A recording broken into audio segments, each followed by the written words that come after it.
invitation. You have this very now, you don't have a cross hatching diagram here, but you have 6 different models, again, a diagram from the book, which is talking about the burning potential of wildfires. If you see, it's so different. If you look at this GFED version 4 over here, it's showing deep reds and yellows in Africa and Australia, right? While if you look at the other models, often in many cases, it's green if you look at this model.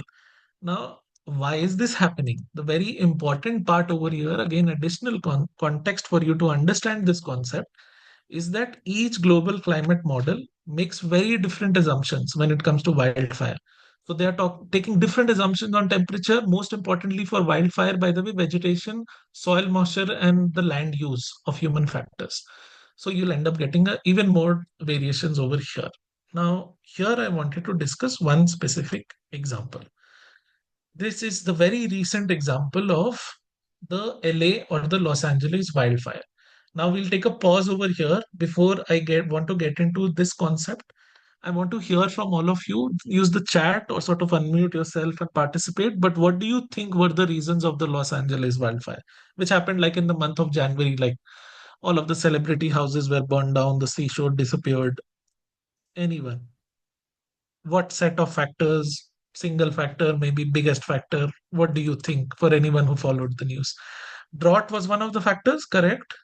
But was that the only factor? What else? Vegetation, very good point. High temperature. Yes, there is a desert close by. You were having the winds coming from there. Presence of trees, or maybe, yes, presence of trees, correct. But the type of trees also, which is connecting to the type of vegetation. Human act, very high, dense population, Los Angeles, the most dense area, by the way, in USA. You're all on the right track. Now, here you need to think of climate risk from a combination of all of these perspectives.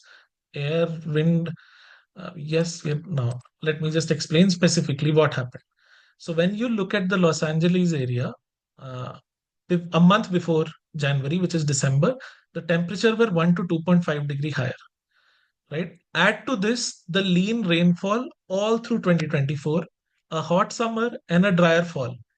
So the land now is completely parched and it's ripe for a potential wildfire. But is this enough? Often not. What gets added?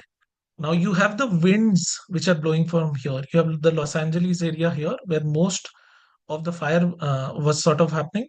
You have the winds which is blowing from here, Santa Era winds which is blowing from the desert into California. Now these winds itself are naturally drier. They increase the dryness of the existing vegetation and the land which is already parched, by the way. And now imagine the speed of the winds. Usually when they're high, that 30, 40, 50, these winds were 120 to 160 kilometers per hour. And then you have all of this happening in an area which is the most densely populated area in America. This is 2020 fact, this has only gone up, right? Now, because of all of this, what was happening was, very interestingly, 6 insurers had already pulled back their insurance coverage from this area, by the way. Again, a very important concept which keeps on getting covered in SCR everywhere.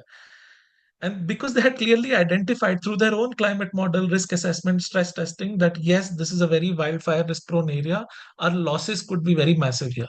Now, what did all of this lead to? The LA wildfire, which by itself, by the way, this is a screenshot from like the first week, the loss was being estimated to be 135 billion. I remember reading towards the end of January, it had crossed 200 billion. This was the insured and non-insured risk from wildfires, which used to come on an annual basis before. Now, what is happening here? There are climate factors playing out here. There are normal weather patterns playing out here, which is combining with the human aspects and land use patterns to create something which is unimaginable, maybe even 10 years back. So this is how climate risk also plays out in many different ways, not just by itself, but by combining with different aspects of weather and land use. This